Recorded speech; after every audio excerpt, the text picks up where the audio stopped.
Hi guys, naabot sa tuwa na naman na bagahe.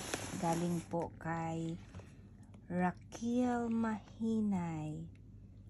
Wow, thank you so much, Kil. Mag-unboxing po tayo sa gihatag niya na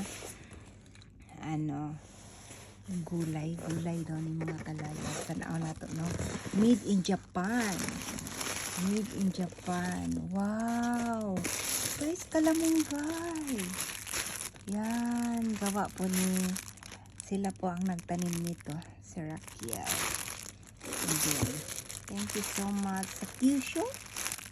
From Kyushu. Wow. Galing. Kalamunggay guys, kamunggay po Bisaya. Kalamunggay. Yan dami guys. Yun ang ito. Mine lang po. Ayan, ito po siya ay yung dahon ng Goya. Ito, Goya.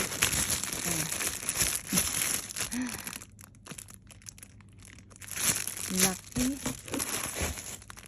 Magmunggo po guys. Ito ang halo, ang yummy. Wow! Mango! Made in Japan, mango. Sugoy ni. Farm po to ni Mahinay Raquel. Yan, sila po ang nagtanim nito guys. And mayroon pa po, napaka-cute. Ang sarap nito mga kalalag. Itong mangga na to guys. Yummy guys. Oh. Wow. Mayroon pa siya. Ang daming binigay ni Raquel. Thank you, Kil. Sa mga gihatag na ampalaya ng dahon, mango.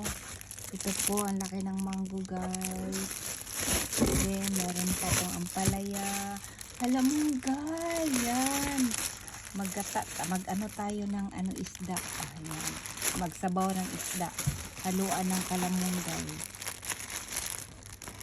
Thank you for watching. Salamat kaayo sa inyong padala, Kel. Thank you so much always. Salamat kayo sa gulay. Happy tayo guys. Yan nakagulay taan. Gulay na taugma. Bye bye.